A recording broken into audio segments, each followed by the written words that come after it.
नमस्कार। आज हम वेब रिस्पॉन्सिव पेंशनर सर्विस जो कि सेंट्रल पेंशन अकाउंटिंग ऑफिस या केंद्रीय पेंशन लेखा कार्यालय जो कि वित्त मंत्रालय के अंतर्गत कार्य करता है, उसके द्वारा ये सर्विस बनाई गई है सेंट्रल सिविल पेंशनर्स के लिए। इस सेवा का लाभ पेंशनर जो रेलवे, डिफेंस, पोस्टल और टेलीग्राफ विभाग से जो लोग रिटायर हुए हैं वो लोग नहीं उठा सकते।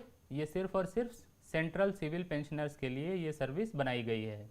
इस सेवा का लाभ उठाने के लिए आपको पहले सेंट्रल पेंशन अकाउंटिंग ऑफिस की वेबसाइट, जिसका वेब एड्रेस है cpao.nic.in, मैं आपको करके दिखाता हूँ, cpao.nic.in। उसके बाद इंटर बटन दबाएंगे और ये वेबसाइट खुलेगी।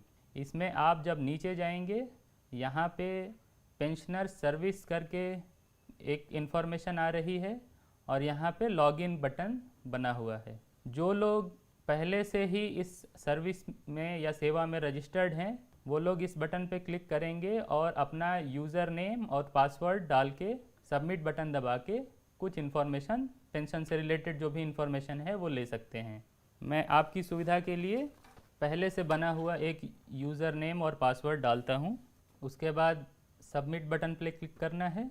जैसा कि आप देख सकते हैं, सबमिट बटन क्लिक करने के बाद एक पेंशनर डैशबोर्ड खुलता है जिसमें कि 4 बड़े कलरफुल ब्लॉक बने हुए हैं। पहले में बेसिक पेंशन, आपकी बेसिक पेंशन कितनी है उसके बारे में बताया गया है। दूसरा जो ग्रीन ब्लॉक है उसमें नंबर ऑफ़ रिवीजन, यानी कि आपके पेंशन में कितने रिवीजन हुए हैं, कुछ बदलाव जो भी फेरबदल हुए हैं उसके बारे में। तीसरा जो ये ब्लॉक है, यहाँ पे आपको अगर कोई ग्रीवांस, कोई समस्या है पेंशन से रिलेटेड, तो इस बटन पे क्लिक करके आप अपनी जो समस्या है उसको दर्ज करा सकते हैं। और चौथा जो बटन है उसमें लास्ट पेड अमाउंट, यानी कि आखिरी बार आपको कितनी पेंशन प्राप्त हुई है उसके बारे में इंफॉर्मेशन मिलेगी। हम पहली स्क्रीन पे क्लिक करेंगे। इसमें आप देख सकते हैं एक आपका पीपीओ नंबर और कुछ जो इन्फॉर्मेशन सेंट्रल पेंशन अकाउंटिंग के ऑफिस के पास पहले से ही है, वो इन्फॉर्मेशन यहाँ आपके पास अवेलेबल है। आप इसमें चाहें तो जो इन्फॉर्मेशन अवेलेबल नहीं है उसको भर के सबमिट बटन दबा देंगे तो आपका प्रोफाइल जो है वो अपडेट हो जाएगा। इसमें नेक्स्ट पीओ डिटेल्स हैं, फाइनेंशियल डिटेल्स हैं और बैंक डिटेल्स हैं। हम वापस से होम बटन पे जाएंगे और उसके बाद हम दूसरे बटन पे क्लिक करेंगे, नंबर ऑफ़ रिवीजन, यानी रिवीजन कितने हुए हैं। इसमें यहाँ ऊपर आप देख सकते हैं करंट स्टेटस, नो पेंडेंसी इन सीपीओ।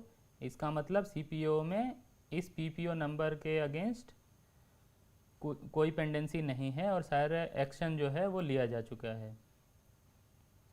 नीचे यहाँ पेंशनर डिटेल्स हैं, फिर सर्विस डिटेल्स हैं, फाइनेंशियल डिटेल्स हैं, 6 CPC details, bank details, PAO details, family pensioner details और सीपीओ की डिटेल्स।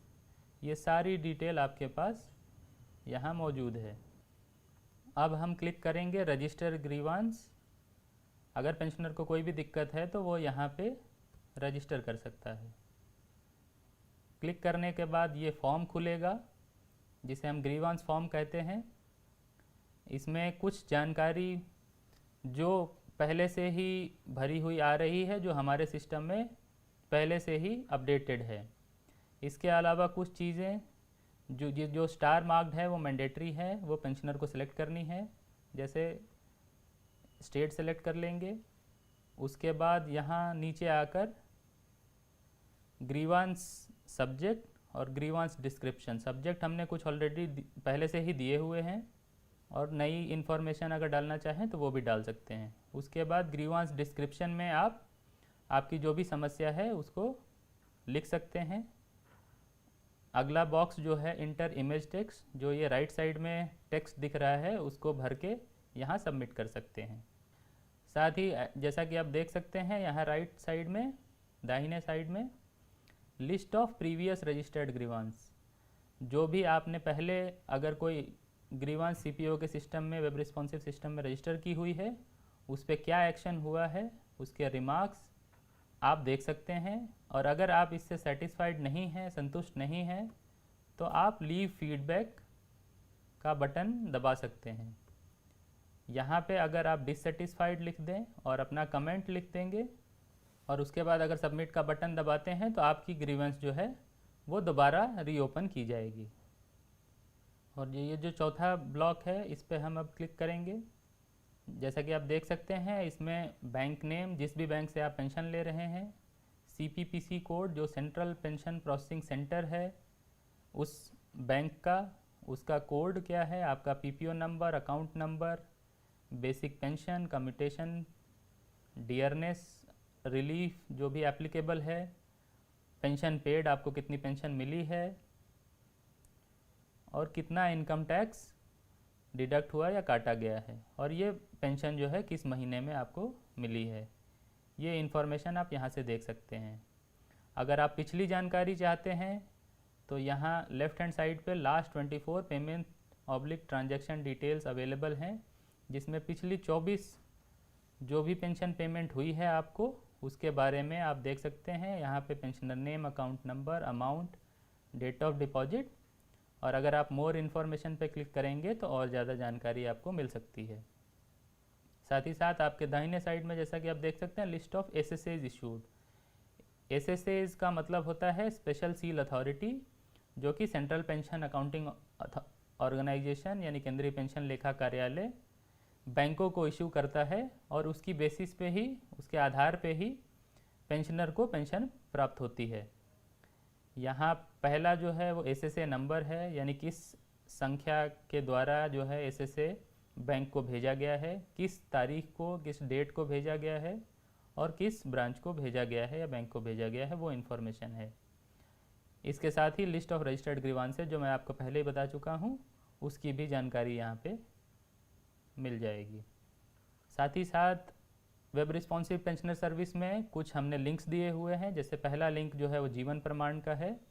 जीवन प्रमाण यानी डिजिटल लाइफ सर्टिफिकेट, जिसमें आप ऑनलाइन अपना लाइफ सर्टिफिकेट जो है वो आप दे सकते हैं। दूसरा जो है वो CPENGRAM यानी centralised pensioners grievance redressal and monitoring system.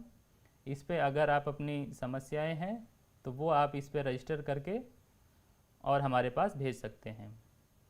तो ये सारी इन्फॉर्मेशन जो है वो लॉगिन करने के बाद एक pensioner web responsive pensioner service से प्राप्त कर सकता है। अब मैं आपको बताऊंगा कि आप इस सर्विस में अपना रजिस्ट्रेशन कैसे कर सकते हैं। पहले हम लॉग आउट करेंगे इस सिस्टम से और यहाँ वापस जाएंगे। यहाँ लिखा हुआ है नॉट रजिस्टर्ड, यानी कि आप इस सेवा में पहले से ही रजिस्टर्ड नहीं हैं। आप साइन अप बटन पे क्लिक करेंगे। साइन अप बटन पे क्लिक करने के बाद एक नई स्क्रीन खुलेगी जिसमें कि PPO नंबर वो सेंट्रल पेंशन अकाउंटिंग ऑफिस द्वारा दिया जाता है। ये एक 12 डिजिट यानी 12 अंकों का एक नंबर है। मैं एक PPO नंबर यहाँ पे एंटर करता हूँ। उसके बाद आप सबमिट का बटन दबाएंगे। नई स्क्रीन खुलेगी जिसमें 2 और इन्फॉर्मेशन, डेट ऑफ बर्थ और डेट ऑफ रिटायरमेंट, यानी आपकी जन्म तिथि और रिटायरमेंट, जिस तारीख को आप रिटायर हुए हैं वो इन्फॉर्मेशन आपको यहाँ भरनी पड़ेगी। उसके बाद आप सबमिट का बटन क्लिक करेंगे। फिर ये एक फॉर्म खुलेगा जिसको हम यूज़र रजिस्ट्रेशन फॉर्म या पंजीकरण फॉर्म कह सकते हैं। पहला इसमें ऑप्शन है यूज़र ID।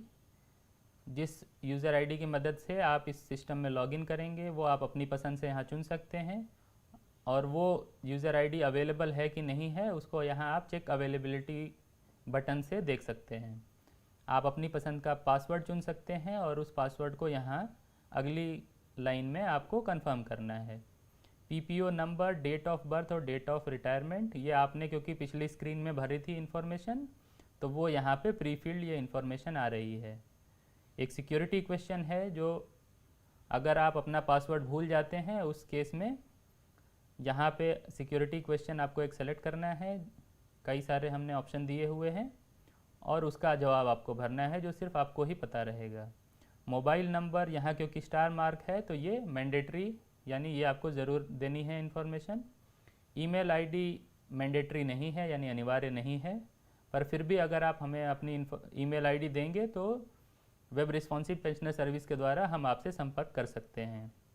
अगला बॉक्स है वो इंटर इमेज टेक्स्ट, जो ये राइट साइड में टेक्स्ट दिख रहा है उसको आप यहाँ पे क्लिक कर सकते हैं। यहाँ क्लिक करने के बाद ये टेक्स्ट चेंज हो जाता है। और सबसे आखिर में क्रिएट माई अकाउंट, इस बटन पे क्लिक करने के बाद आपका अकाउंट क्रिएट हो जाएगा। मैं फिर से लॉग आउट करता हूँ।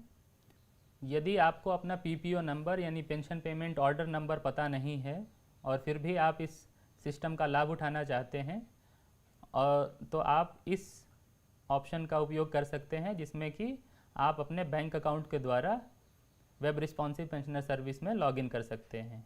आप यहाँ क्लिक करेंगे, अपना बैंक अकाउंट नंबर डालेंगे जिसमें भी आप पेंशन पा रहे हैं या पाने वाले हैं।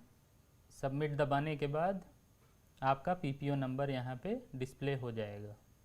यदि आप 1990 से पुराने पेंशनर हैं और आपको अपना नया 12 डिजिट यानी कि 12 अंकों वाला पीपीओ नंबर नहीं पता है, तो आप यहाँ क्लिक करके जिस भी मिनिस्ट्री डिपार्टमेंट से आप रिटायर हुए थे उसको सेलेक्ट कर सकते हैं और उसके बाद उसके अंदर किस पीओ से आपका पेंशन पेपर प्रोसेस हुआ था वो सेलेक्ट करते हैं और अपना ओल्ड पीपीओ नंबर यहाँ भर सकते हैं। यहाँ नीचे न्यू पीपीओ नंबर क्लिक करने के बाद आपको नया पीपीओ नंबर मिल जाएगा। अगर आप ऐसे पेंशनर हैं जो अभी रिटायर नहीं हुए हैं, रिटायर होने वाले हैं और अपने पेंशन पेपर्स का जो स्टेटस है वो पता करना चाहते हैं, तो आप यहाँ जो ऑप्शन है employees who are yet to get PPO number, click here for status from Bhavishya, इस पे जा सकते हैं। यहाँ आप क्लिक करेंगे, उसमें 2 चीज़ें चाहिए आपके पास, आपका पैन कार्ड नंबर और डेट ऑफ रिटायरमेंट। उसके बाद सबमिट बटन पर क्लिक करेंगे, ये स्क्रीन खुलेगी।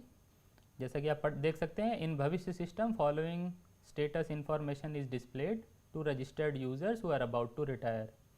तो आप यहाँ से देख सकते हैं कि जो एक्शन है वो क्या है, वो एक्शन कंप्लीट हो गया है कि नहीं हुआ है, किस तारीख को हुआ है और उसके बारे में रिमार्क्स क्या हैं।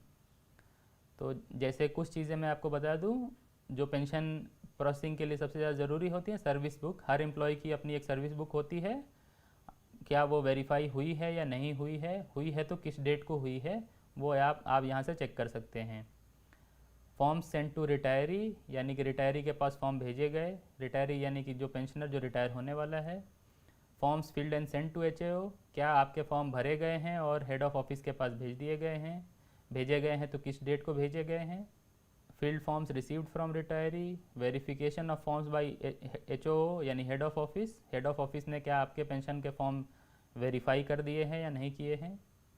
Forms, calculation sheet and service book send to PAO, head of office के वेरिफिकेशन के बाद पेंशन के जो फॉर्म्स हैं वो पे एंड अकाउंट ऑफिस को भेजे जाते हैं, उसका भी स्टेटस आप यहाँ से देख सकते हैं। पीपीओ जनरेटेड, क्या आपका पीपीओ तैयार हो गया है, उसकी जानकारी यहाँ से मिलेगी। और आखिरी जो है special seal authority issued to bank with a copy to retiree, special seal authority जो है वो केंद्रीय पेंशन लेखा कार्यालय बैंक को इशू करता है, जिसके बाद ही आपकी पेंशन शुरू होती है, तो उसकी जानकारी भी यहाँ से आपको मिल जाएगी। इस सर्विस में फ़िलहाल इतना ही। अगले वीडियो में हम पेंशनर्स को वेब रिस्पॉन्सिव पेंशनर सर्विस या उसके अलावा कोई और भी सेवा जो सेंट्रल पेंशन अकाउंटिंग ऑफिस या केंद्रीय पेंशन लेखा कार्यालय द्वारा शुरू की जा रही है, उसके बारे में हम आपको जानकारी देते रहेंगे। धन्यवाद।